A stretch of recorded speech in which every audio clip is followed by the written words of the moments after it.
we present Marjorie Westbury as Gabrielle Ivory, Patrick Barr as Dolly Godolphin, Monica Gray as Frances Ivory, with Duncan McIntyre in Black Plumes, a play for radio by Felix Felton and Susan Ashman from the novel by Marjorie Allingham.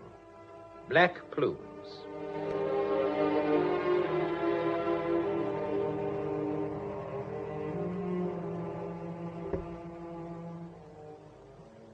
Well, my dear Frances, this is a very charming surprise. What has brought you all the way up here? I'm worried, Granny. I wanted to talk to you. Oh, I'm an old woman, my dear, nearly 90. It's not much use coming to me. When's your father coming back from China? Well, not for a month or two, and I must talk to someone. What's the matter? Trouble at the gallery? Yes.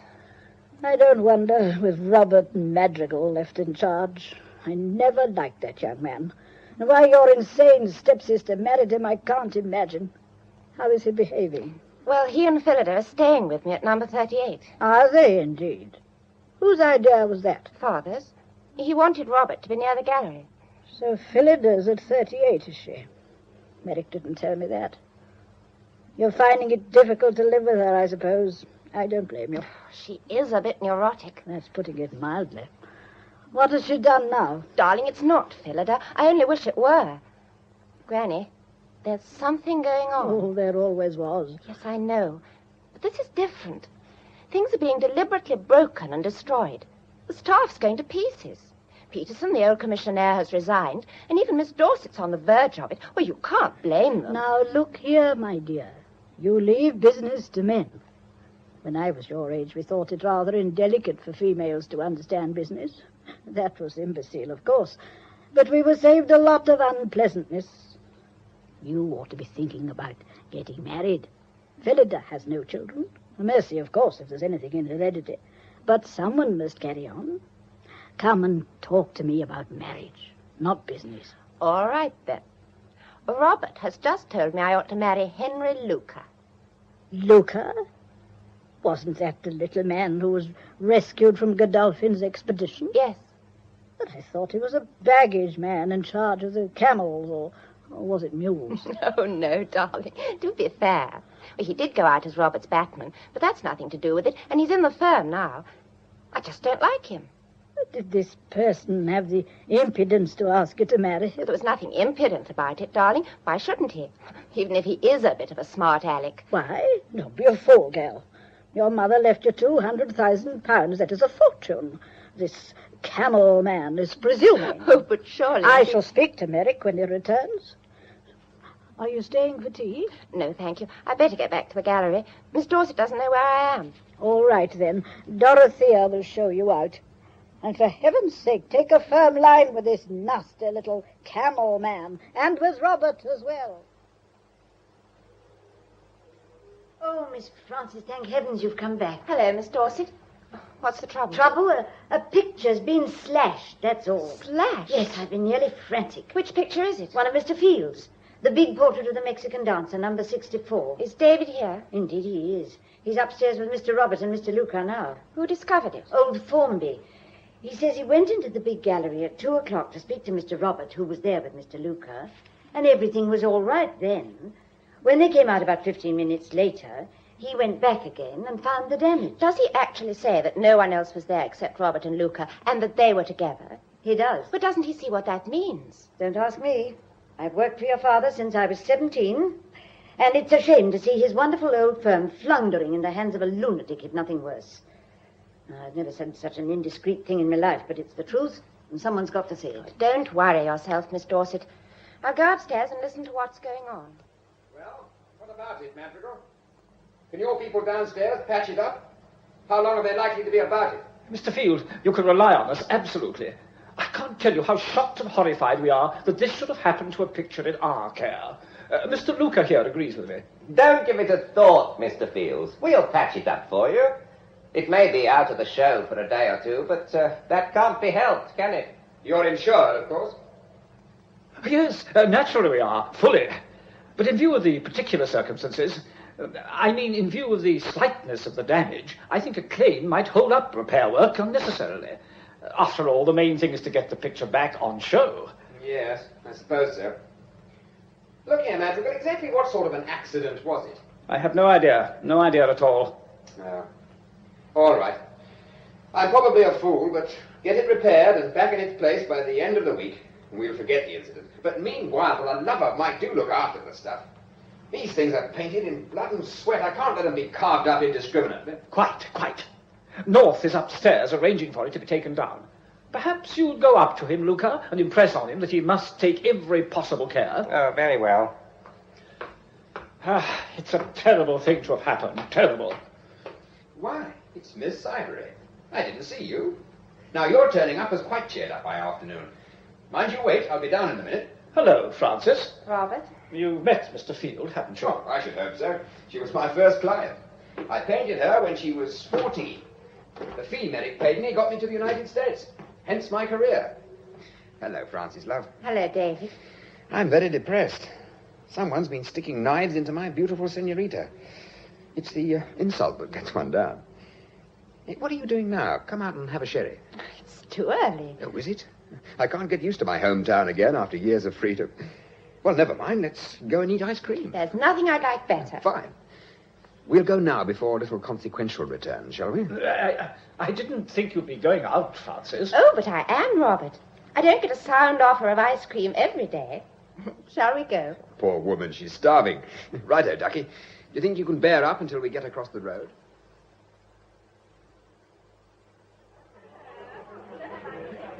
What's going on at your place? How do you mean? Either Phillida's husband or that painful little excrescence with the ginger hair stuck a penknife into one of my best paintings. I may be fussy, but I don't like it. Neither would I. What's up? The ginger twerp has something on Robert, has he? Blackmail, you mean? Well, I don't know. I don't suppose Robert did the knifing himself, and when one chap covers up another with such desperate determination, the evil thought has a way of cropping up. Had any other trouble? Oh, heavens, yes. A Kangxi vase has been broken and a royal catalogue destroyed. A number of things. And each one's been a little more serious than the last. It's not good, old girl. In fact, it's damn disturbing. You're all pretty sure that Ginger is the man. Oh, yes, I think so.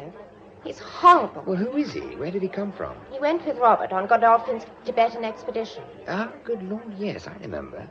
The secret climb through the Himalayan pass. I read about it at the time. They were very interested in it in the States. Robert and Luca were the only two to return. Oh, well, that accounts for it. Ginger probably saved Robert's life or something.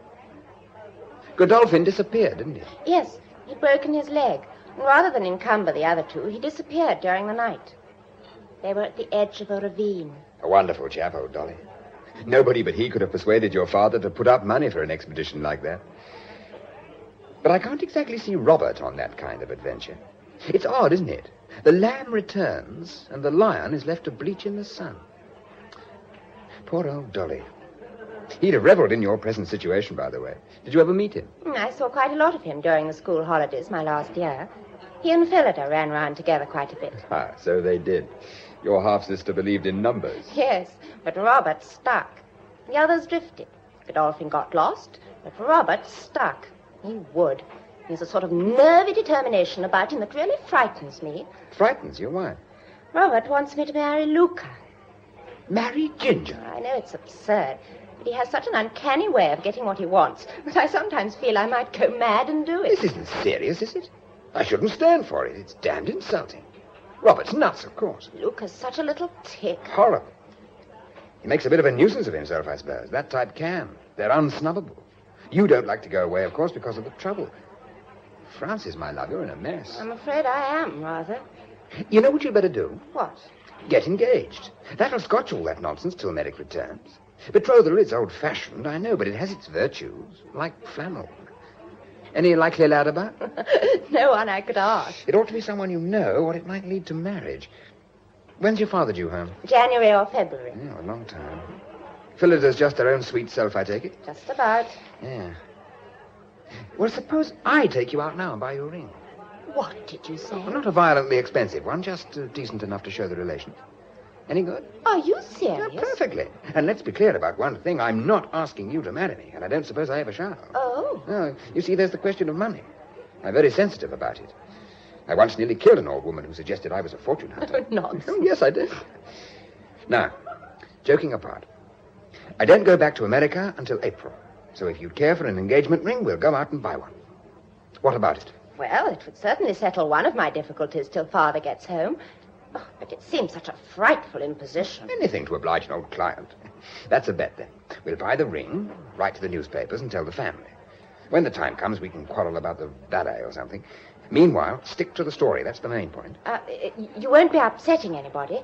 Meaning? Any other woman? Oh, Lord, no. I'm free, unattached, and unbeloved. I've never even been engaged before. The old man's a frightful cad at heart. He always slithers out of it in the end. I'm banking on your nice bringing up. None of the objects of my adoration has ever got a hooks in me. Why? Was it always money? Huh? Oh, yes, money. That and other things. Come on. You'll have to have an aquamarine with those eyes.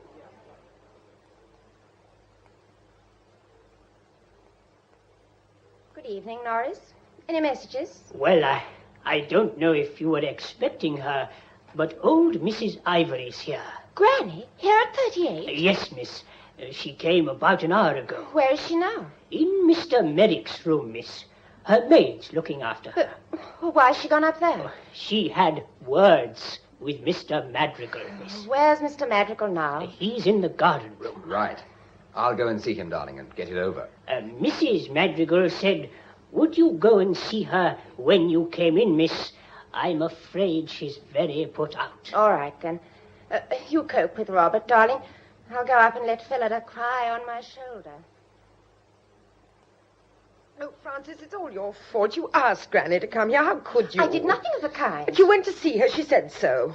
Why did you have to go and upset her? Well, I never dreamt she'd come down here. She's so terrifyingly old. She's as strong as a horse. Wish to goodness I had her strength. When she came in on old Dorothea's arm, she positively dominated the house. Was Robert rude to her? Well, naturally he protested. I did myself. There was a terrible scene. Oh, I shall be a rag tomorrow. What did Granny do? Oh, just let Robert rage. He said the most unforgivable things and simply sat down and sent Dorothea to prepare Merrick's bedroom for her. But what could one do? She said it had been her room for 30 years and she was going to bed in it. Well, there was nothing to say. I thought Robert was going to faint. It's all your fault, Francis. You may have killed her. What's that ring? My engagement ring. I'm going to marry David. Marry David? But, Francis, you're out of your mind. Whatever will Robert say? I don't know. David's telling him now. But Robert's made up his mind. You shall marry Luca. Then I'm afraid he's doomed to disappointment, my dear. Oh, as if we hadn't troubles enough, and you know what Robert's like when he's thwarted. It's no business of Robert's who I marry. Francis, have you ever thought that Robert might be mad? Why do you say that? Oh, nothing. I'm ill and nervy. I hate this insufferable house. I've only been married to him 2 years. It's always been odd and difficult, but just lately he's been much worse, and he's getting worse every day. Lost all control talking to Granny, and when he hears about David... Oh, for goodness sake, go down. They've both got insane tempers. Well, go on. Perhaps I'd better. Will you be all right? Oh, don't worry about me. Dorothea, how's Granny? I can't do a thing with her, Miss Francis. She's brooding. I haven't seen her like it since Mr. Merrick's first wife, Miss Phillida's mother, ran off and left him. She's angry and she's old.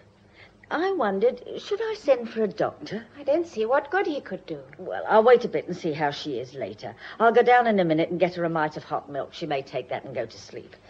Mr. Robert has upset her. Oh, they make me wild, these nervy men. There's something very wrong in this house. I notice it if you don't. Something very wrong. Yes? Who is it? It's me, David. I took a chance on finding the right room. Come in. No, thanks. I'm just on my way. I only wanted to tell you that we're still engaged. What's the matter? What's happened? Oh, nothing. It's all okay, in spite of our Robert's unendearing manners. He's going off for a walk, by the way. It's not a bad idea. The night air may cool him down a bit. What did he say? Just about what you'd think. Forget him. We're engaged. Good night.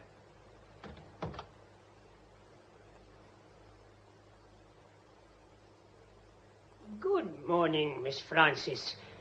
No signs of Mr. Robert this morning. Really? No, miss. He's not been in the house all night, and his coat and hat are missing. Shall I send his letters down to his club? It's what I usually do. Good morning, madam. Mr. Robert's not at his club, and he's not at the Surrey house or the Paris flat.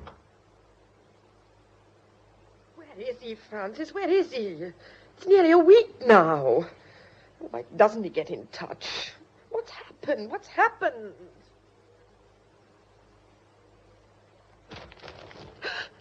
Francis, look. Look at the headlines. Godolphin's been saved. Famous explorer escapes from forbidden territory. Never mind Godolphin. Phillida, something's happened. Happened? You've got to pull yourself together, darling. You've got to be incredibly brave and, oh, for goodness sake, keep your head. They found Robert. Yes. Did you know? Look, I don't know anything. Where is he? What's he done? He's been down in the garden room all the time. Garden room? His hat and coat were there, too, lying on top of him. That cupboard's never opened, you know. There's nothing in it in the ordinary way. They just found him. Norris called me. Francis, are you telling me that Robert is dead? Yes. Thank God.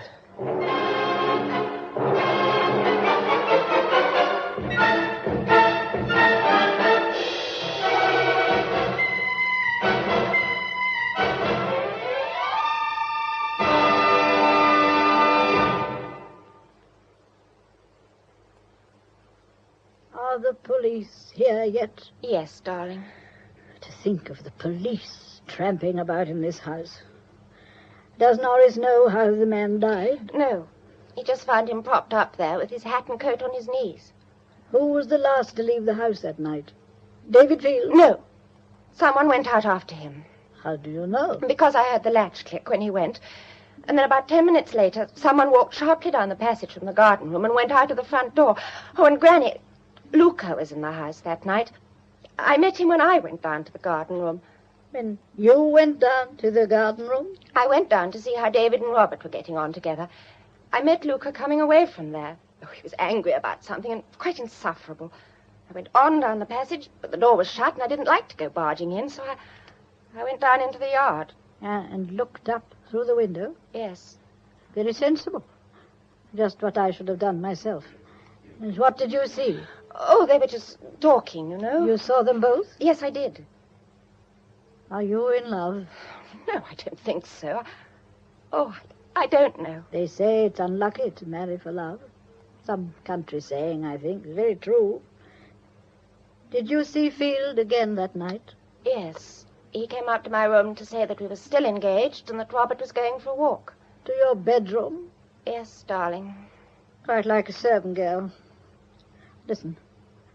There's someone coming across the landing. I don't think so. Yes, there is, my dear child. I haven't slept in this room for 30 years of my life without getting to know it. Open the door. Miss Dorset. I didn't like to knock in case she was asleep. Can I speak to you, please? Oh, yes, of course. It's Miss Dorset, darling. I'll be back in a minute. Miss Ivory, what am I to do about the reporters? The gallery ought to issue some sort of statement. Can't Mr. Luca do it? He hasn't turned up yet. It's late, isn't it? Nearly 12:30. I phoned his house, but he left there at 9. I don't know where he is. We'll get hold of him as soon as you can. The police will want to see him. Then it was it? I heard something, but I didn't like to ask any more. Who? We don't know. They're finding out now. Miss Ivory, you sure Mr. Robert couldn't have done it himself? I don't think so. Robert was nervy, but he wasn't suicidal. Wasn't he? What do you mean? Didn't he ever talk to you about the whistle on the telephone? Whistle? He didn't. Then don't mention it, for heaven's sake. It's probably nothing at all. I ought not to have said anything. I'm so upset today, I don't know what I'm doing. I'll go back to the gallery. Oh, just a minute. You sound as if you thought Robert was insane.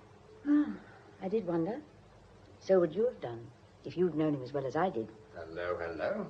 Am I interrupting a conference? No, Mr. Field, indeed you're not. I'm just going back to the gallery. Ah. Excuse me. Well, Duchess, how are the nerves? The nerves? They want to see you downstairs. They've just finished with me. What did they ask you? Robert was murdered, was he? Looks like it, Ducky. But have no fear. The head narc is a nice old Scot. He talked to me like a father. I find myself yearning to confide my secret inhibitions. By the way, do you recollect performing a Girl Guide act of mercy on my hand with a bottle of iodine last week? Yes. Why? Now look at my hand now. Gone without trace. Ever heard of Coriolanus? Who? Coriolanus, a hellishly noble Roman. He was touchy about displaying his wounds. I'm just like him. I thought I'd mention it. Forget the incident entirely, will you? But I don't... Go on, down you go. Never keep a narc waiting, not even a nice one. Miss Frances Ivory. Yes. Allow me to introduce myself, Divisional Detective Inspector Brady. How do you do? I'm jolly pleased to meet you. Won't you take a chair? Oh, thank you. That's it.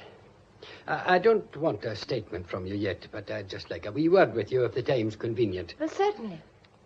I understand you went down to the yard on the night of the crime. How do you know? Your granny's old maid told me. Dorothea. Aye, that's her name, I believe, yes. What else did she tell you? I'd prefer the story from you. All right. I did come down that night. I didn't like to interrupt Robert and David by going into the room, so I looked through the window. Uh-huh. And what did you see? David and Robert talking. You're certain you saw both men? Yes. Just talking? Yes. Now, have you heard how the deceased was killed? No. He was killed by a jab in the chest, passing between the 4th and 5th ribs and piercing the heart bag. It must have been a long blade, approximately half an inch wide. Now, can you think of any weapon in this house that might answer the description? No, I can't say I can. And I suppose you can't help us about this Blackamoor. Blackamoor? Aye. Molly, the maid, swears a black fellow darted through the yard that night. You didn't see him yourself? Oh, no, indeed, I didn't. Molly's been reading too many novels, I'm thinking. By the way, there's one wee point I forgot. Besides the stab wound, there was a contusion on the back of the poor chap's head and another on his chin. The one on his chin was likely made by a blow from a fist and was delivered with such violence that there's a likelihood that the assailant's hand was damaged. Have you seen a barked set of knuckles in the neighborhood recently? No, I haven't. Ah, well, I'll not detain you now. Never concern yourself about me. I'll just be in and out all the time. Good morning, Miss Ivory. Good morning, Miss Dorset. Have you found Mr. Luca yet? No, that's what I came across to tell you. He's gone. Gone? Yes. I got onto his flat as early as I dared this morning, and he's still not back. He walked out just before 9 yesterday morning, and he hasn't been seen since. Oh, there's only one explanation that comes to mind, isn't there? Oh, please, please, let it be true. The police are after him already. The servant told me there's been a man hanging about the place all night. Well, I'm not surprised. I never liked him. But it doesn't seem possible, does it? Oh, I was so frightened for you yesterday. For me? Yes. He's such a nice young man, isn't he? I've admired his painting for years. Oh, I never thought David had anything to do with it. Oh, of course you didn't, my dear. No one could have expected you to. I haven't had a reply to my China cable yet. Your father really is needed here. There's no one in authority left at all next door, except me. Oh, I'm so sorry. I forgot to tell you. This news about Luca put it out of my head. We heard last night. Where from? Alexandria. Daddy's coming by plane this morning. He'll be here tomorrow. But how did he... Apparently Gabrielle wired him last week after I went out to see her. Tomorrow? That is good news. Oh, it's a terrible homecoming, of course. Poor man, what a shock. Still, I shall be relieved to see him. Good morning, all. Oh, you both seem very pleased with yourselves. It's the wonderful news. Mr. Ivory will be here tomorrow. And Luca's run for it. Well, there's a double event, if you like. That calls for a celebration, my love. I'll take you out to lunch. Oh, I don't think we ought to. Cheerio, Miss Dorset. My good girl, you can't hang about this ghastly house day in and day out. You'll get as hysterical as Phillida. We'll go to the Biarritz. And perhaps you'd like to marry me afterwards. Why? The iodine-stained hand. By the laws of England, no wife can give evidence against her husband. You asked for it, sweetheart. Now, no more arguments. We go out at 1:45, and don't keep me waiting. Sorry, darling. That was a reporter. I had to cope with him. What did you do? Yeah, gave him a signed confession and the commissionnaire's hat. What's the matter? Your cheeks are tingling. I've just been given the cut direct. Who by? Margaret Fisher-Sprigg at the corner table. She's on several committees with Daddy. I nodded to her, and she looked straight through me. What, that old trout in the wide awake? Oh, never mind about her. Think of her in the nude. Did I tell you Godolphin will be home on Thursday? Godolphin? Yes, the one and only Dolly. He rang Phillida this morning. Where from? I don't know. Basra or somewhere, I expect. I warn you, Duchess, there are storms ahead.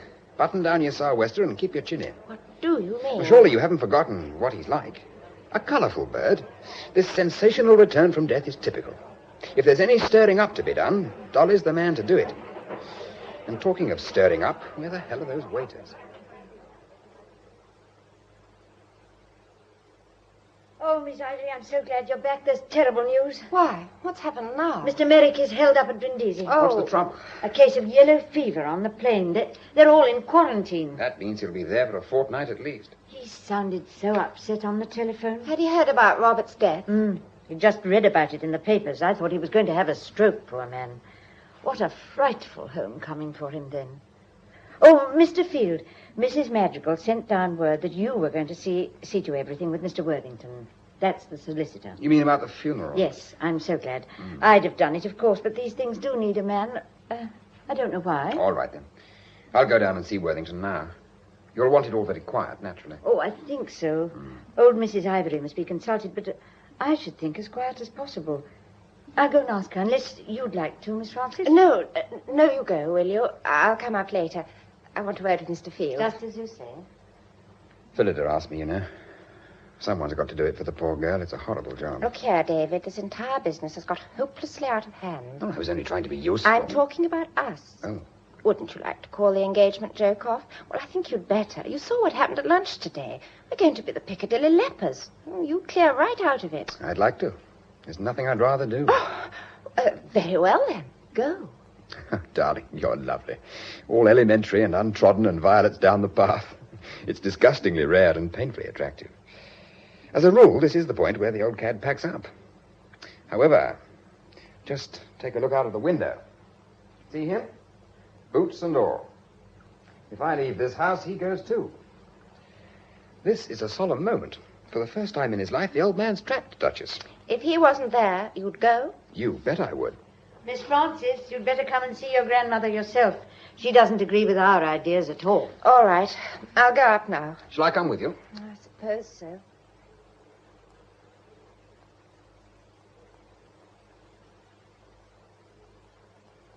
Francis, why have you brought Mr. Field? Phillida has asked him to look after things. I disapprove strongly. I'll stand down then. And it's too late. If your name has been mentioned to the solicitors, it will cause less talk if you go on with it. There's bound to be talk in any case. That's why we all thought that a quiet funeral... Quiet? A quiet funeral at a time like this? Don't be ridiculous. It was only because of all the scandal. My dear child, we don't admit that there is any scandal. Our poor, wretched relation has died, and we owe it to ourselves to see him buried in the right way. There will be all these crowds round the house. Then, for heaven's sake, give them something to stare at. Worthington will know the proper undertaker, and tell him we'll have no truck with these tawdry little modern motor hearses. Robert's hearse shall be drawn by 6 properly accoutred black horses with black plumes on their heads. Very kind. Goodbye. Goodbye, Mrs. Ivory. Goodbye.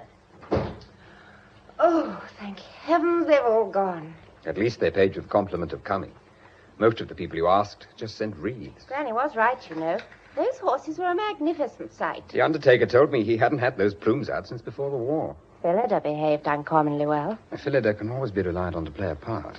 Today it was dignified grief. Dorothea? Granny's going upstairs, I think.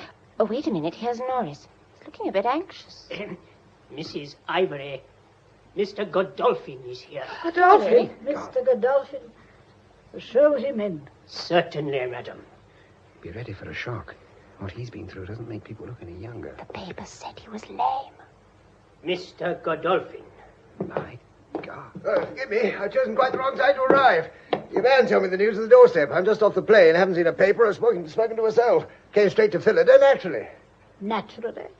Why naturally, Mr. Godolphin? Phillida, my dear, is it still a secret? Oh. Ah, I see it is.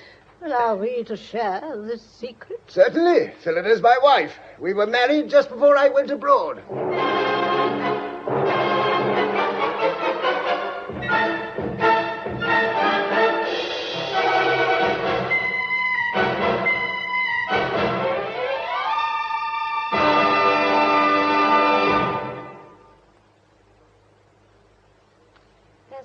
in the breakfast room.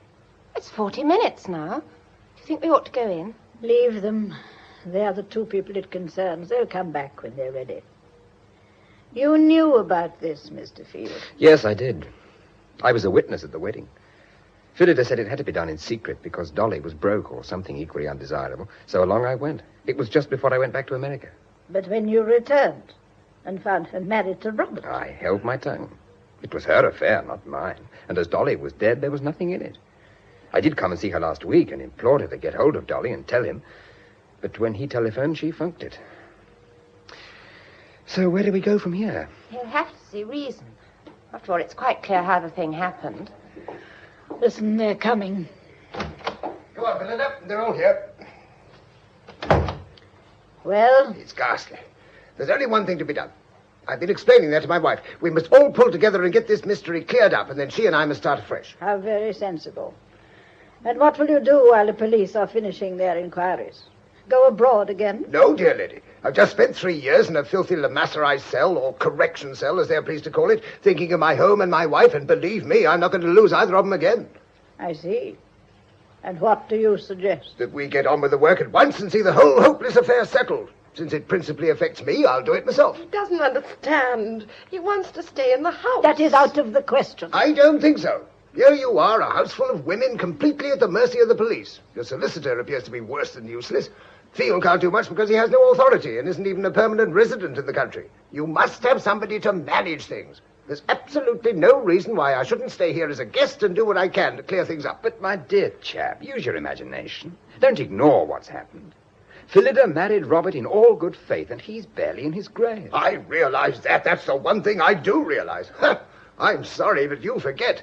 Where I've been rotting slowly out of existence, the niceties have been absent. I don't care if the thing's good form or if it's socially dangerous.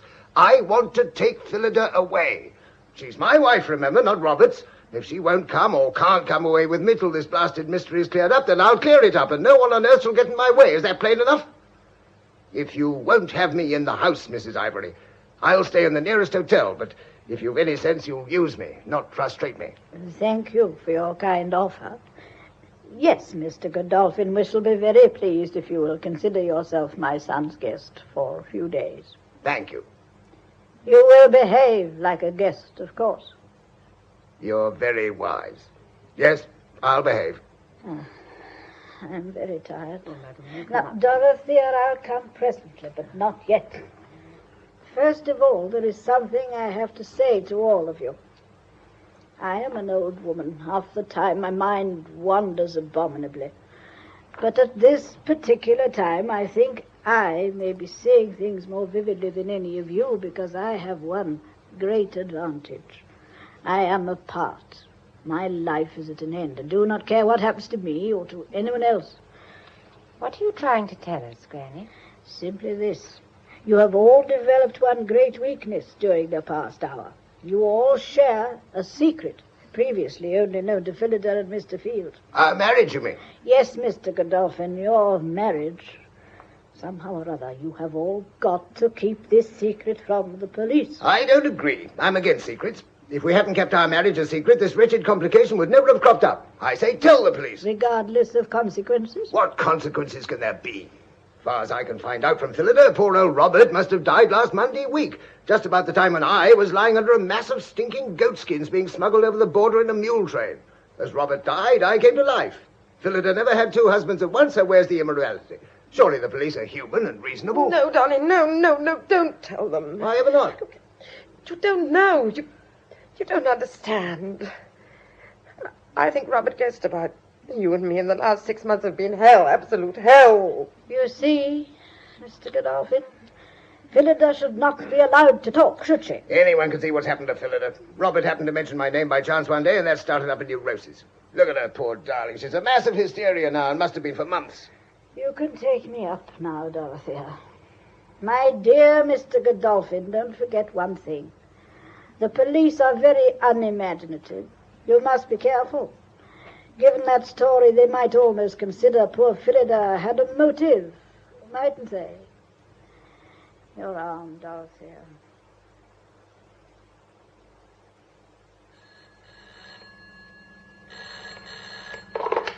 Bridie here. Randall here, sir. We've got him. You have you, jolly good. And what's he like? Cocky, sir. Ah, I thought he might be. Bring him along. Right, sir. The train goes in 7 minutes. We'll be with you before 5. Good morning, sir. Oh, good morning, Withers. Any results? Oh, nothing, sir. Not a black man seen for miles. No one saw him except this Molly, and she's said to be a little weak in the head. I'll go on following it up, of course. That's right. Any luck in your other direction? I'm keeping an eye on the lad. He's staying away from the house and amusing himself, but we'll let him bide for an hour or two. Ah, yeah. He's costing the country a mint in shoe leather, but it can't be helped.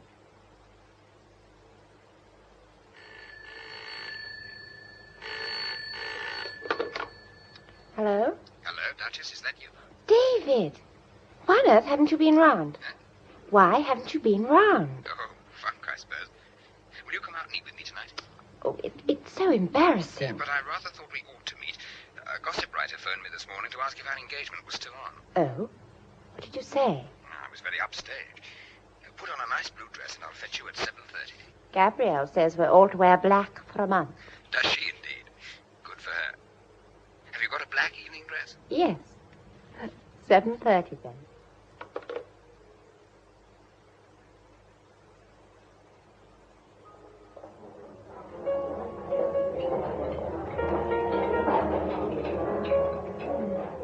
I like the dress, darling. It's just right in this studied pretentiousness. Do stop looking round like a hunted fawn, then. I'm sorry, Dave. Don't worry, there's not a soul in this room who can spare a second to recognize anyone but themselves. That's the strength of this age, individualism. Excuse me, sir. Hello, what's this? A note for me? From the table in the alcove, sir.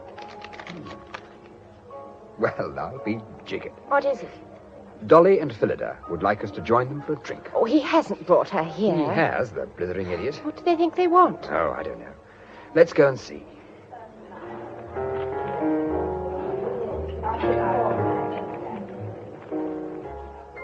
Do sit down, will you? Very queer you should have decided to come to just this one restaurant, isn't it? I don't think so. We probably chose it for the same reason. It's not overcrowded with our particular set. I think you're both mad to come anyway. Cigarette? No, thanks. That's rather a sensational diamond, Phillida. It's new, isn't it? Dolly bought it. Dolly, you are nuts. You'll get the girl arrested. Now, listen to me, Field.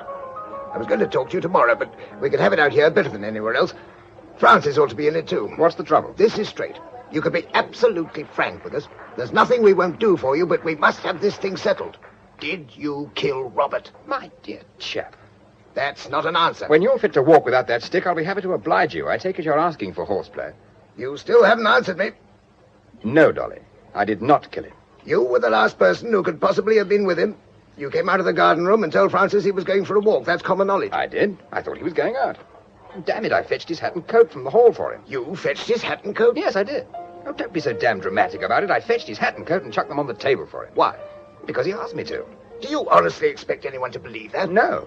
That's why I didn't mention it before. But that's what happened. David, we're all on your side. We all know what Robert was, and we all know you're inclined to lose your head when you get in a temper. Give us a chance to get behind you. Why on earth should I have killed him? Suppose you were having this back chat with him, and suppose he said something that got under your skin. Suppose you suddenly saw him with that conceited leer on that lantern mug and his grey lock flapping in his eyes, and you felt what a damn silly pompous ass he was, and you suddenly let him have it. Suppose you told him about his wife. You knew, remember. And then, when you realized what you'd done and how he was going to take it, you lost your head, as you do, you know, and killed him. With a toothpick, I suppose. There used to be an old spike file in that desk in there, so Norris says. He can't remember when it disappeared. Whatever it was, you had a week to get rid of it. Imaginative little beggar, aren't you? If you'll be reasonable, I'll back you to the limit. Coming, Francis? I'm sorry. You could have trusted us. Coming?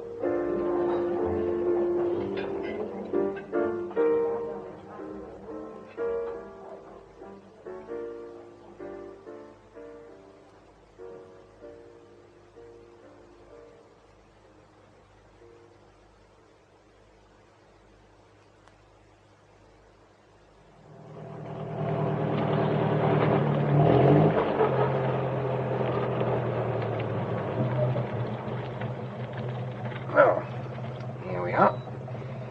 I'm afraid Master Godolphin put a bit of a damper on the evening. What do you think after all that? I don't. You don't what? Think I'm guilty or think at all? I don't think anything, except that I love you.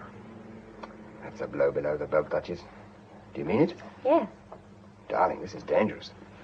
Don't go and do it. Don't, please, sweet. You don't know anything about it. It's all right for me, but not for you. You're so new. Do you love me? For my sins. I hit him. That's what happened. Luca was there to begin with, but I pitched him out and he went off like a streak. That must have been when you met him, 10-ish. Yes, that was the time. He looked furious. No, not so much as I did. Robert was livid himself, unfortunately. He said something quite unpardonable, and I hit him very hard. I barked my knuckles on his chin. He went down like a tree. He lay there goggling at me, and I stood looking down at him for quite a long time. I know. I saw you. Did you? Where from? The yard? Yes. But I told everyone I saw you and Robert talking. It seemed safer. Ah, I see. Well, when he recovered, he was awfully worried about his face. He kept saying, "What will the servants think?" Like a parrot, until I nearly hit him again. Finally, I went and got his hat and coat for him with the idea of carting him down to a doctor to get him patched up. I told him to put them on while I came up and said goodnight to you. Well, that was all right as far as it went. But when I came down again, I heard him talking inside the room.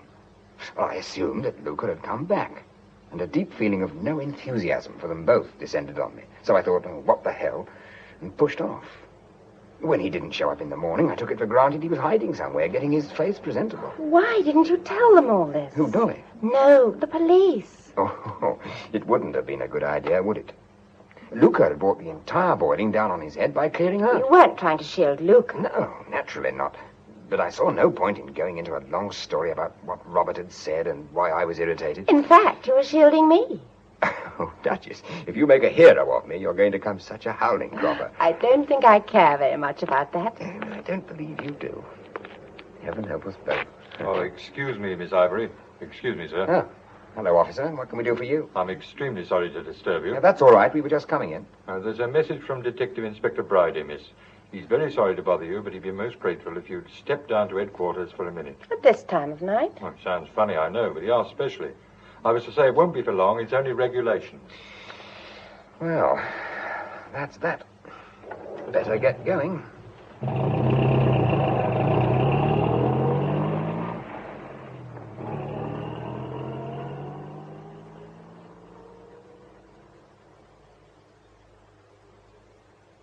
Well, this is a fine time to ask you to come see me. Did you think you were coming to jail? Well, sit down, both of you, and don't take any notice of that poor chap in the corner. He jolly well has to sit there and take down any jewelry that may drop from my lips. What's the trouble, Inspector? Oh, you'll just think I'm a fussy old person, particularly as I'm going to ask the young lady something I've asked her before. But I won't keep you long, Miss Ivory. You'll be in your bed in half an hour. Now, would you just repeat exactly what you did on the night your poor brother-in-law, half-brother-in-law, was last seen alive? I was talking to Phillida. Then I met Dorothea on the landing, and then I came downstairs. Now, what time would that be? Just about 10. Then I passed Mr. Luca in the hall. Wait a minute. You're sure you passed Mr. Luca at that time? Perfectly sure. And then what? I went down to the yard. And what did you see? I saw David and Robert talking. Just talking? Yes. Talking. Ah, well, that's a fine stroke of luck for Mr. Luca. What on earth do you mean? Mr. Luca has returned to this bonny island. Luca's come back? Yes. We picked him up at Plymouth this morning, and we've got him here now. He's a lucky man. Fortunately for him, there was a good, conscientious woman working late at the gallery that night, and she can tell how he came in for his hat and coat and how they walked to the tube together and took a train. We know his movements after that.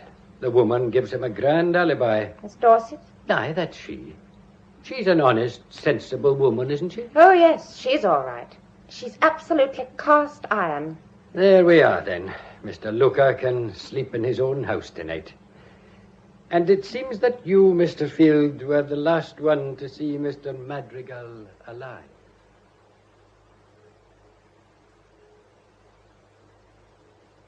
Good morning, Miss Francis. Some letters have been left by hand. This one's yours, and this one's for you, Mr. Godolphin. Same handwriting. Who are the others for? Old Mrs. Ivory, sir, and Mrs. Madrigal. And there are also two for Miss Dorset and Mr. Field. with instructions for immediate forwarding. What's all this about? Evans, it's from Luca. Glad if you'd give me your attention for half an hour at 3 o'clock in Merrick's office at the gallery. Yours the same, Francis? Glad if you would get... Yes, it's the same exactly. Infernal impudence. I'd like to use my stick on the fellow. What shall we do about it? Go. This isn't an invitation, it's an ultimatum. What's the point of it? Heaven knows. Some gigantic bluff, probably. We have to wait till 3 o'clock and then we'll see. Well, Mr. Luca, we're all here. Except the old lady. She'll come. What are you going to do, Luca? Confess? That'd suit you, Field, wouldn't it? Remember me, Mr. Godolphin? Indeed I do. You were Robert Madrigal's Batman, an inefficient servant. Oh, this is silly. It's no good sitting here insulting each other. Now you've got us here, Mr. Luca. Do for heaven's sake say what you've got to say. That's not quite the line to take with me. Me proud beauty. That'll do from you. That'll do from the lot of you. I've got you, and you know it. But I'm going to put the position to you so clearly that you can't make any mistake. I'm only waiting for Mrs. Ivory. In that case, we may as well go home. Is Granny likely to come all the way up here just because you've asked her to? It's cheek of you to ask her. Appalling cheek. Hold it, Duchess. Here she is. Good afternoon, Mr. Luca, is it? Thank you, Dorothea. I'll sit here. Yes. Now, what have you got to tell us that you feel we might find interesting? Perhaps you'll explain, first of all, Luca, what the devil you mean by cutting and running the moment poor Madrigal was found dead. Didn't you realize you'd have the police after you like a pack of hounds? Not very politely asked, but I'll answer you. I went before I knew he was dead. Anyone can tell you that. Why did you go then? Oh, very simple. The night before the discovery, I happened to hear that a certain collector in London was interested in the Gaylord Venus. That information came into this office, and I saw an opportunity of doing myself a bit of good. I couldn't find Madrigal, so I went down to the bank, drew out all the cash I had, and nipped on a boat for New York. Without telling a soul? Of course. In a deal of that sort, the fewer people you tell, the better. Why did you come back then? Simple again. The news about Madrigal's death came through on the radio in mid-ocean. I put 2 and 2 together and sent a wire to the police that I was coming back. They met me off the boat. Mr. Luca, I really don't see why you had to take your own money. The information on which you acted was the gallery's property. Never mind that, Miss Dorset. I don't imagine Mr. Luca asked us here to discuss a piece of very ordinary business chicanery on his part. Once again, Mr. Luca, why are we here? Well, you know, I thought we all ought to have a little chat. You see, I've got my position to think of. Your position? That's right. The governor's coming back, isn't he? And I may decide to stay with the firm. I don't think we understand you, Luca. Oh, that's a pity, Field. I rather hoped you would. You particularly. I'm afraid I don't, all the same. Oh, you don't? Then I'll tell you. You're in a jam, aren't you? All of you. While I was out of the country, I was a good enough scapegoat. Well, now I'm back. I've had a little talk with the police, and they've shown they're not interested in me. You see where I'm leading? My freedom puts a rope round you. Don't you kid yourselves it isn't there. And don't you imagine the police are going to sleep. There's a lot of work being done on the quiet. A lot of little odds and ends of information are finding their way onto the superintendent's desk. But so far, they haven't had all my contributions. You're suggesting we don't want the police to find Robert's murderer. One of you doesn't. One of you here killed Madrigal. That's why you're here. Well, now you know where you stand. So far, I'm not telling any more of what I know than is necessary to clear myself. And if everything goes off as I intend it shall, I shan't feel called upon to say any more. I thought I'd tell you all together, so no one makes any mistakes. Put me onto the police. Wait a minute, Godolphin. You're not the only pebble on the beach. Let the others have a say. Does everybody here want me to talk? Well, now's your opportunity. No, sit down, Mr. Godolphin. When the time comes, we'll call the police. Someone's seen the light. It's bluff. Pure bluff. There's no earthly reason why the thing shouldn't have been done from outside. Or why it should have been. I suppose you're one of the people who think they saw a black man. I didn't give any opinion about that idea, because I wasn't asked for it. I'm much more interested in certain other little things. The music hall song, for instance. What, no one amused? That's a funny thing. It's a famous old song. No one's going to kiss that girl but me. Well, you know how it goes. Pride of Idaho. So now you know. And when you go, you'll find there's something on her mind. Don't think it's you, because no one's going to kiss that girl but me. Don't you get it, anybody? Let me whistle it to you.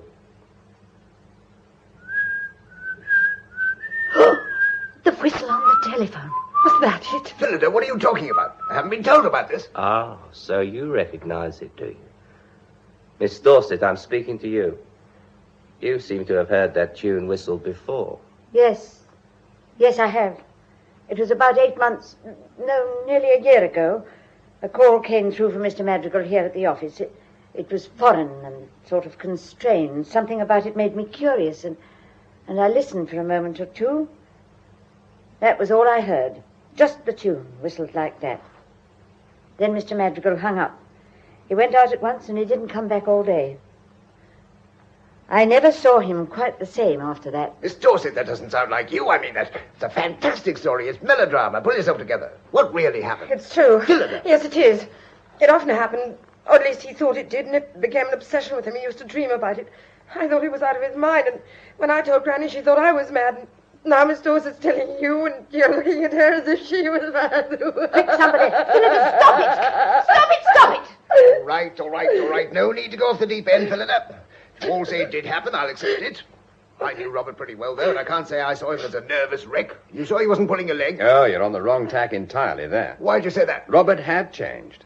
Last time I saw him, that's exactly how I should have described it. A nervous wreck. I only heard it once. You said that, Miss Dorset. Yes, but I always knew when it happened by the way he behaved. It was only last summer he began talking so wildly about it, and I began to think he was insane. There's nothing insane about it if Miss Dorset heard it, too. Exactly. That's my point. Well, there you are. That's all I'm telling you at the moment, but I've got a hunch it's going to be enough. You can ring up the police, any of you. But all I say is, make sure your best friend wants you to. Well, now, I won't detain you. I dare say you'll all feel like a little discussion without me. I'm sorry I can't offer you this room, but I'm going to be busy. However, the rest of the mausoleum is at your disposal. Miss Dorset, I'll have a cup of tea here at 4:15.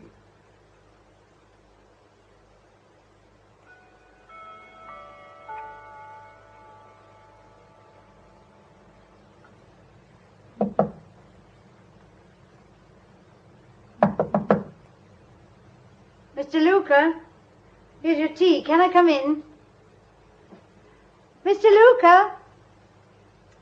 Oh. Mr. Luca, I've been knocking... Oh! Ah! Help! Help! Mr. Luca's dead! Ah! Help!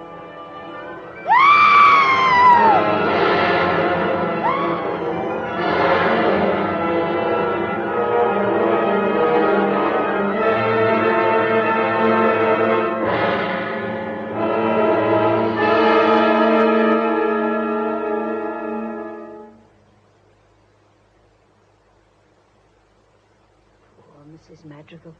Poor, poor Mrs. Madrigal. The poor, silly thing. No warmth yet. Her hand's like a stone. Doctor, what's she done? This can't be just fright, can it? Can't it? She's had the equivalent of a kick over the heart. There's nothing like emotion to upset the circulatory system. Will she be all right? I think so. The only real danger at the moment is from infection. She'll need constant watching. You mean she can't be moved to a nursing home? No, of course she can't. But can't we have a couple of good nurses here? I'll see what I can do. Perhaps we could just have a word or two. Oh, yes, of course. Shall we go outside? I think we'd better. Now, Mrs. Madrigal's collapse occurred immediately after she heard the news of Mr. Luca's death, didn't it? Yes. Who told her? You? I'm afraid I did. I thought she'd merely fainted. I called Dorothea and we got her onto the bed. When I saw her forehead was wet and realized how cold she was, that was when I got onto you. I see. We've been having a sort of family conference. Mr. Luca called it himself in my father's office in the gallery next door. When it was over, most of us stayed there for a bit. In the building, I mean. But Phillida felt rotten, so Mr. Godolphin brought her back here at once. Look here, this isn't quite ordinary inquisitiveness, but there is one point I would like to know. What's that? Is there any connecting door between this house and the gallery? Yes. It's my father's own door. No one else ever dreams of using it. Where is it? It opens from the back of the cupboard in my father's bedroom, and it leads into his office. Where Mr. Luca died? Yes. I suppose it was kept locked. It was bolted from this side.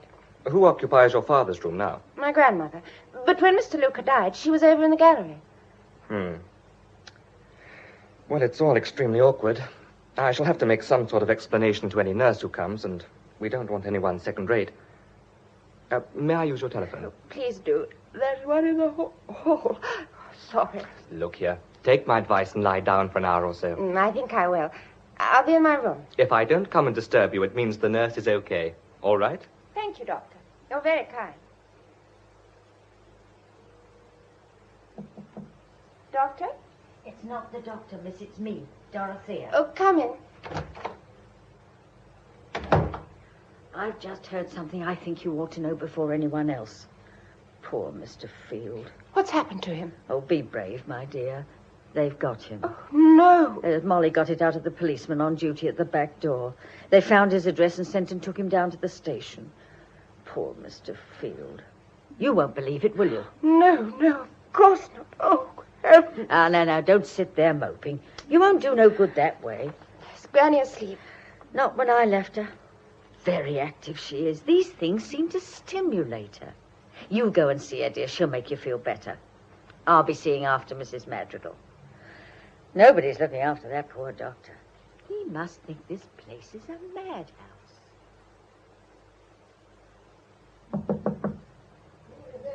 Francis, can I come in, Granny? Granny, it's too awful. David! Hello, Duchess. For goodness sake, keep your voice down and shut the door. But I just heard that you'd been arrested. He was, but he seems either to have been let out or to have escaped. Never mind about me. I've been asking Mrs. Ivory to shut the house, split up, pack the servants off. If Phillida's ill, let her go to a nursing home. You can go to a hotel. Mrs. Ivory herself can return to Hampstead. Get the house empty. What, tonight? Oh, Lord, yes, it must be tonight. But, David, we can't. The police wouldn't let us. There's one on duty in the front hall now, and another on the back door. Didn't you see them as you came in? No, I didn't come that way. I heard his tapping at the cupboard. I thought it was the police, so I let him in. He has not cared to explain how he came to be in my son's private office. But in any case, his suggestion is quite impossible. And if it weren't, I should still stay. There is something I want to know. I hope you're not thinking of turning detective, Mrs. Ivory.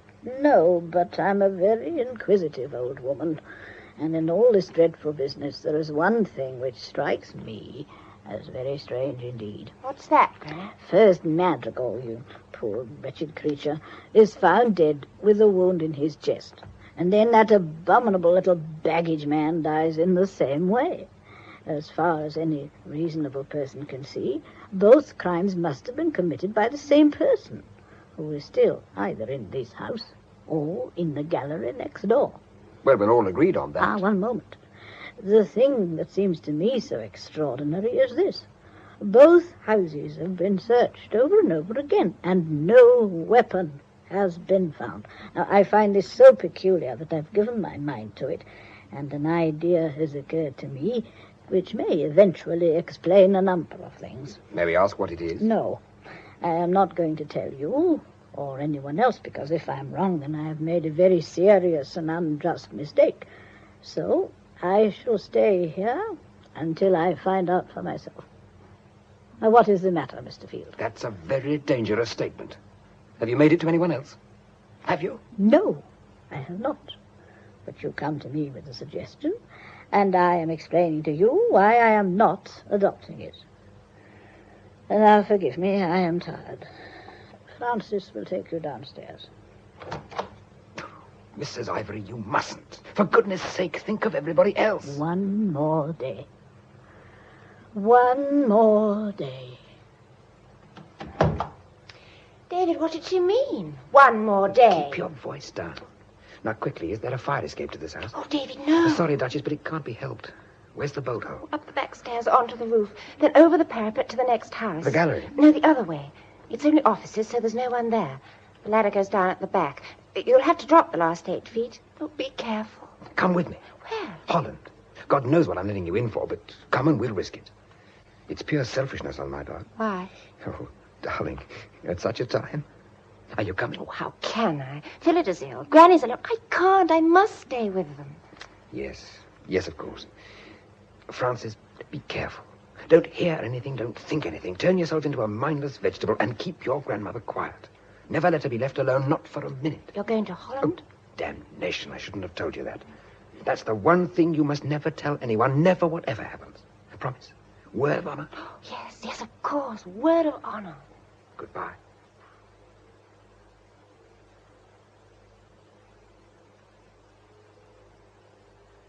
They broadcast an unfortunately good description of him in the 10 to 12 news last night. Silly chap, he can't hope to get away with it. Oh, please! Oh, good Lord, sorry, Francis. Wouldn't have mentioned it if I'd known. I understood that engagement of yours was a put-up job. Oh, it started as one. It isn't now. Oh, this room's so stifling.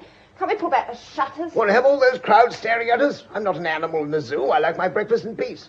Francis. Yes? You're kidding yourself, you know. I'm not. Oh, yes, you are. You're so young you don't realize it. Love does get one, but there's nothing in it. You get bored to tears with that chap Field if you know him for long. He's a painter. All painters have a sort of romantic glow about them, but they're silly, oversensitive beggars when you get to know them. Impractical, too. Oh, look at this wild flight of his. What's he got to fear? There's not a shred of evidence against him the police could prove. You're well rid of him. Oh, hello, Miss Dorset. I made Dorothea come down. She must eat something or she'll drop. You've got some coffee, Norris says. Yes, how poor you sound, Dorothea. Who's with Granny? The nurse. Mrs. Madrigal's asleep. I only wish her grandmother was. I don't think she's closed her eyes once all night. She's overexcited. I thought she was going to fly out of bed when the police asked if Miss Dorset could come through the cupboard door. Your coffee, Dorothea. Why did you come that way, Miss Dorset? Well, the inspector thought it would be better if I avoided the street. The crowd's waiting, hoping to see a woman. Me? My dear, it's Mr. Field running away. They don't think, you know. They just get hold of a dramatic idea. Never mind. It's going to be all right. What do you mean? Mr. Merrick's been released and he's on his way. Daddy. Oh, thank heaven. I've just heard, so I had to come over. When will he be here? Any time after 4. I nearly broke down and cried when I saw the message. It's what I've been praying for. Do you mind if I join you for a wee minute? Well, come in, Mr. Bridie. Will you have a cup of coffee? No, not for the moment, thank you. Any news of Field yet? Not a word of him, that silly young juggins. Do you think you'll get him? Oh, yes. No doubt about that. It's just a question of time. It's a dickens of a job to escape us. It's those wretched journalists who are the bother. Most tenacious chaps.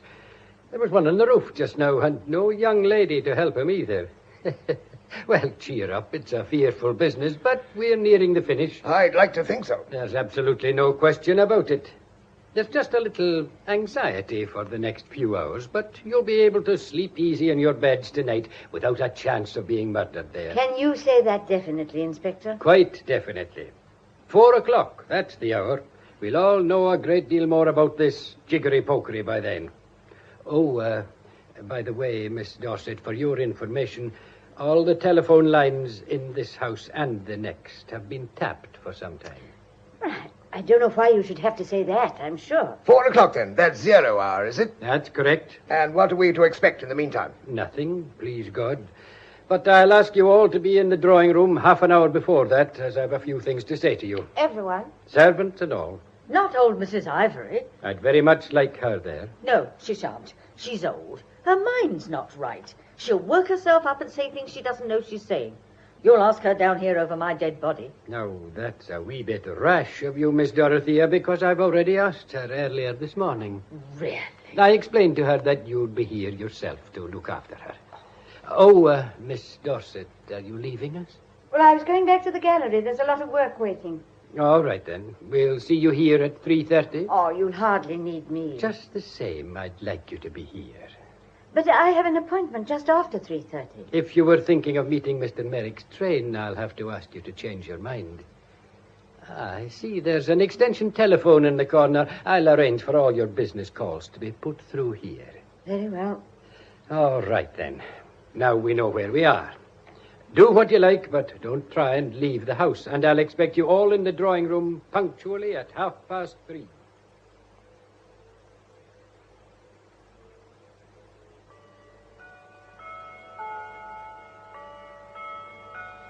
Well, now, I'm not proposing to keep you all here in silence, so I've decided to give you a sort of general lecture on the two crimes.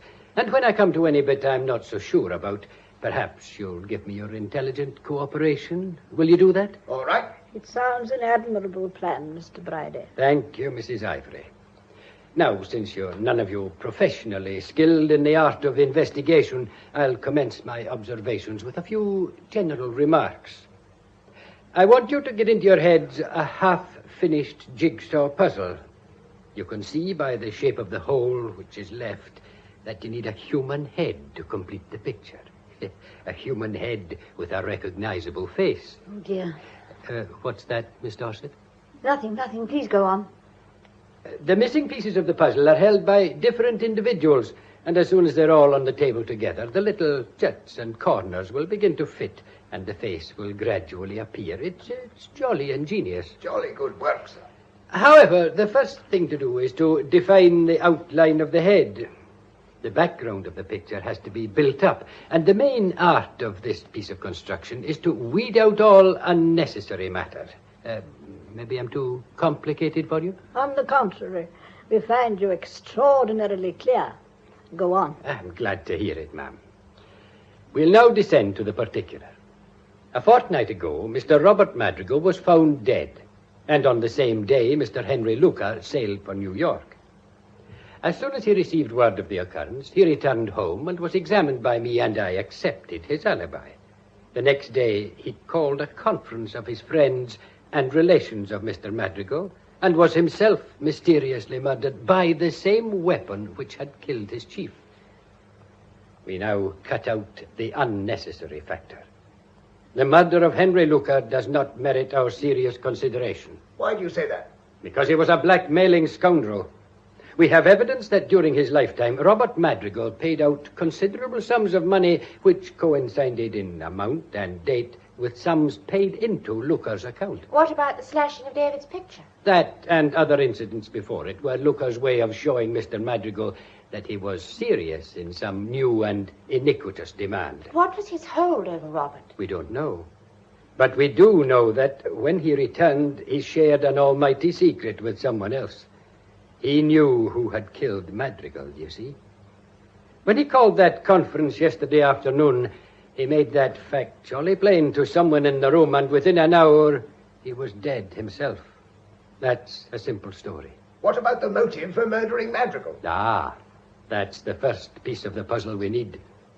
The textbooks tell us there are 17 motives for murder, but I've never bothered my head about more than 3.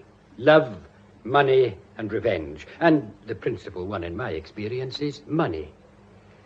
It'll probably surprise one or two of you to hear that you all had the best money motives in the world for killing Madrigal. Why do you say that, Mr. Bridie? He was ruining you all. Unless something drastic was done, he'd have steered the firm into liquidation. From the very first, he'd proved a dangerous and unbusinesslike person. Isn't that so, Miss Dorset? Yes, from the beginning. Mr. Merrick Ivory did his best to, shall we say, divert Mr. Madrigal's attention by persuading him to go on an overseas journey. But when he returned, he undid much of the good work that had been done in his absence. His wife did her best to reason with him. Then, when Mr. Merrick Ivory had to go abroad himself, things became worse than ever. Right, Miss Dorset? You don't know what it's been like. Quite so. Now, a great firm has as many traditions as a great school or a great regiment, and it often inspires the same kind of jealous loyalty. I only mention this because there were quite a number of people who knew the real state of affairs. And Miss Dorset knew, of course, and so did Mrs. Madrigal. So did you, Mrs. Ivory, unless I'm mistaken. Yes, I knew. And it wouldn't surprise me to hear that you confided your worries to your lifelong personal attendant. She did. I knew about it. And you, Norris? Me, sir? Yes, you. You've been in service here for 20 years. Maybe the situation was not unknown to you. I have enjoyed Mr. Merrick's confidence for a number of years, sir. I think I did know a little of this matter. Ah. Mr. Merrick, he knew. He was the principal person involved. He went off to China. That is to say, he left England 14 weeks before Madrigal met his death.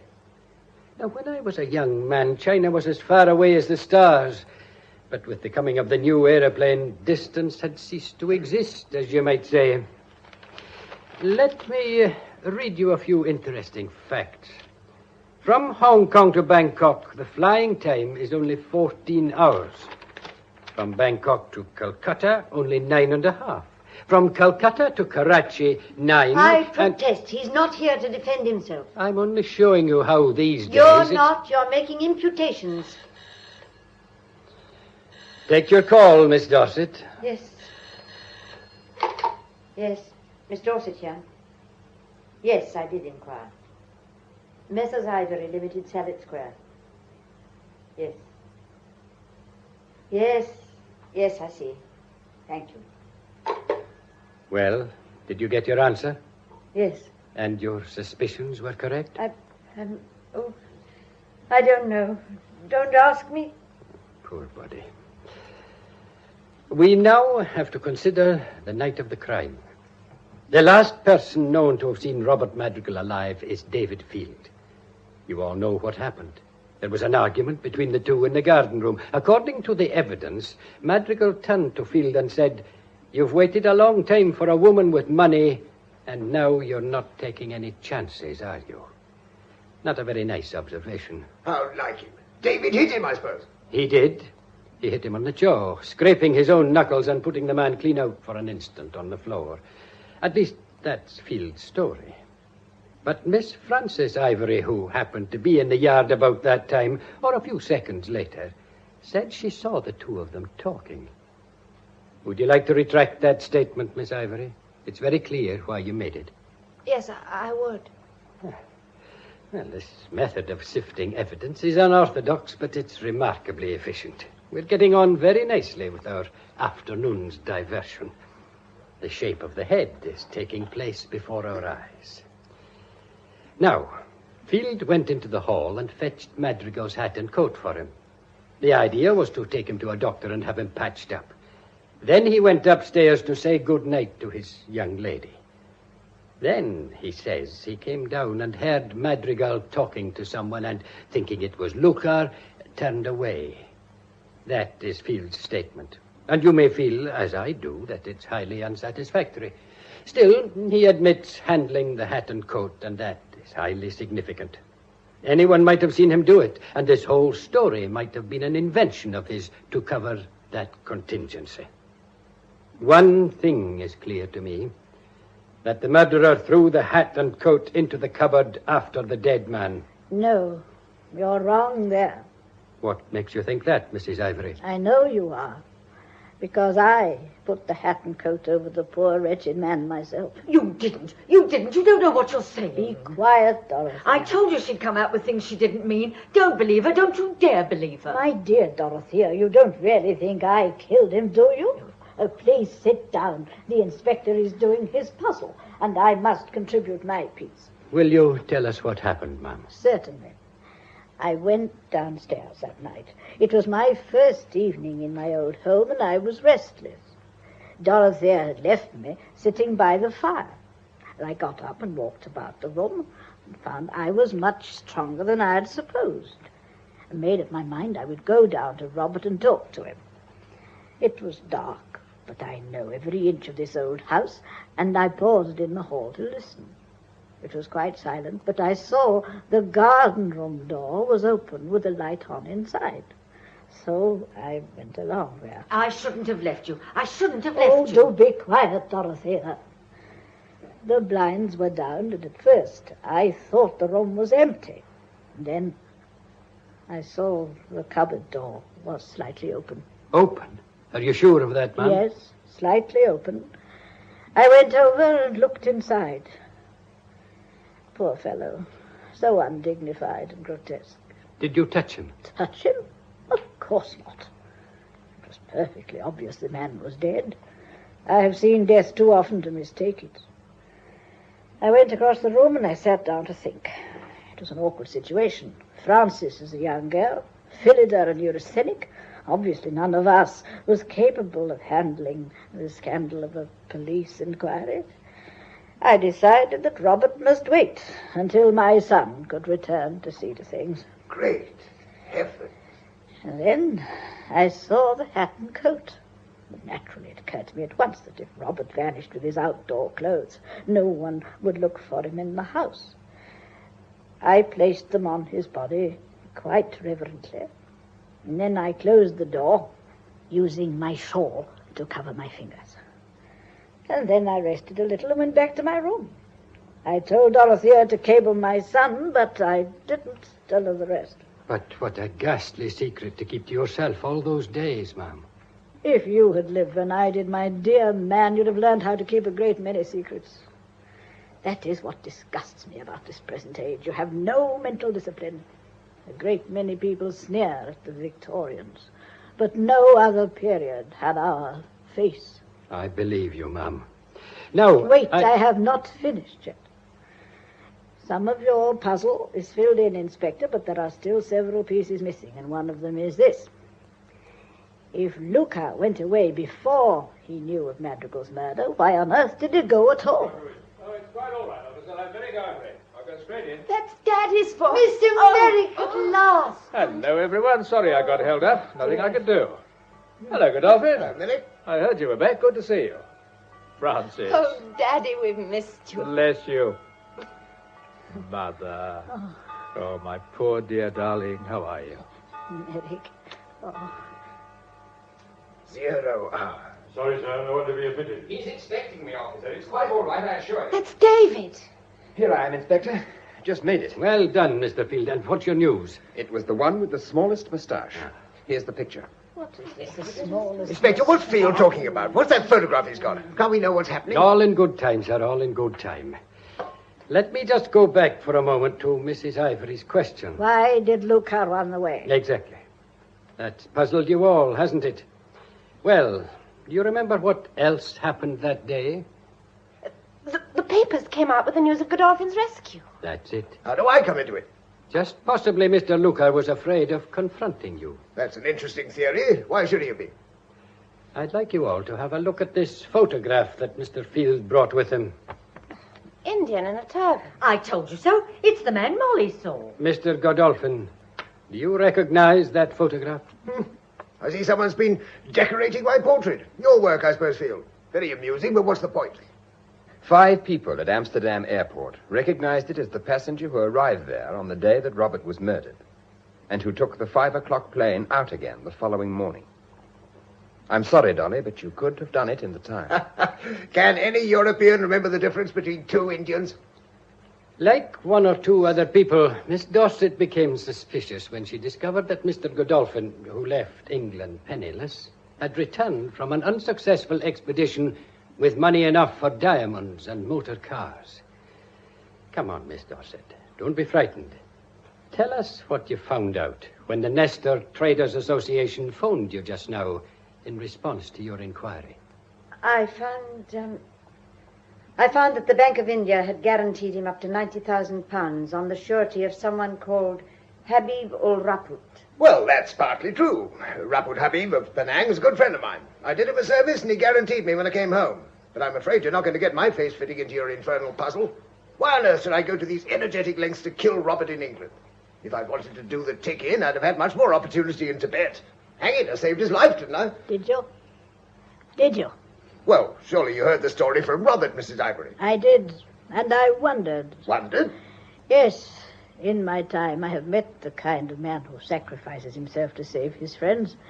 And he has not been your kind, Mr. Godolphin. I see. You don't believe that I broke my leg up there in the mountains? Oh, yes. Robert could never have made that up. He told it too vividly. What I wonder is, whether you really made your heroic sacrifice or whether you did nothing of the kind. I wonder if it was really a story of great cowardice. I wonder if Robert left you. I wonder if he gave you a blanket and a tin or two of provisions and left you screaming to him in the snow. I wonder if he dragged Luca on with him and when they returned to safety remembered the magnificent story of gallantry to cover his own cowardice. And I wonder if that was the hold Luca had over him, Mr. Godolphin. Witchcraft! A genuine witch at last! Well, suppose you're right. Prove it. Prove he left me. Prove I froze and starved and rotted till a gang of priests picked me up. Prove that I came back to England with Raput Habib's papers. Prove I hid in a shed in the yard. Prove I killed Robert. Prove I killed Luca when he got us all together and whistled Little Dolly Daydream, the song he tortured Robert with until to kill him was an act of charity. Prove I killed him, Mrs. Clairvoyant Gabrielle. What with? With your stick. My husband had one just like it. It is a sword stick. You're not lame at all. Right again, witch! Now, out of my way, all of you, or I'll cut you to ribbons! Oh, no, you don't! Out of my way! Come careful, he'll cut your arm off. Leave him to my men outside. Out of my way! Get hold of him, bring him down. Come on now, you can't get past that! He's in the street. Open the windows. He's through them. He's running for it. Get after him. That taxi! He hasn't seen it!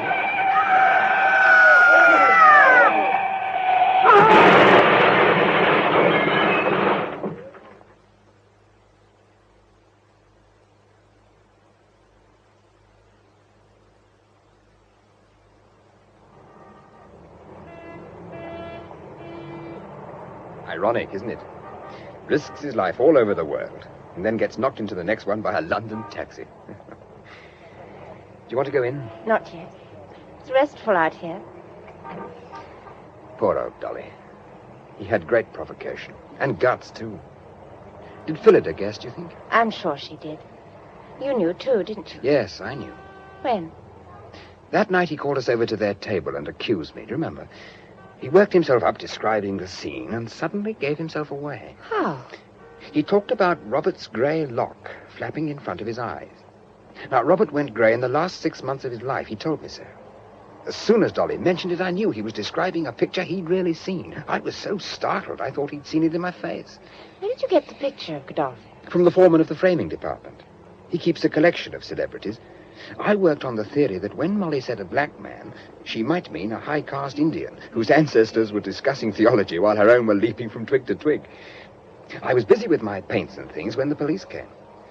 I'm no hero, you know. I spilt every bean I had. Jolly good job. Believed me enough to let me go and see your grandmother, but he wouldn't hear of me going off to the Dutch airport. That's why I had to cut and run for it. Did they trace you? No, I don't think they even missed me. That was rather degrading. I phoned Bridie from Amsterdam, and he sent over a couple of men to do the dirty work, interviewing the stewards and so on. I was pleased with myself when I got back, I can tell you. Trust your granny to steal the thunder, though, by exposing the sword stick. That was incredible. It was also very neat on Godolphin's part. As long as you think a man's lame, you expect him to carry a stick with him. Well? Well? It's on our minds, isn't it, Ducky? I suppose so. What are you going to do? Invest your poor mamma's fortune in the grand old firm and bestow yourself on the lowly and not impoverished painter, setting forth in April for a new world with the dawn in its radiance, beckoning you to a fresh and glowing love life. I think you're abominable. Are you going to? You'd have the shock of your life if I didn't.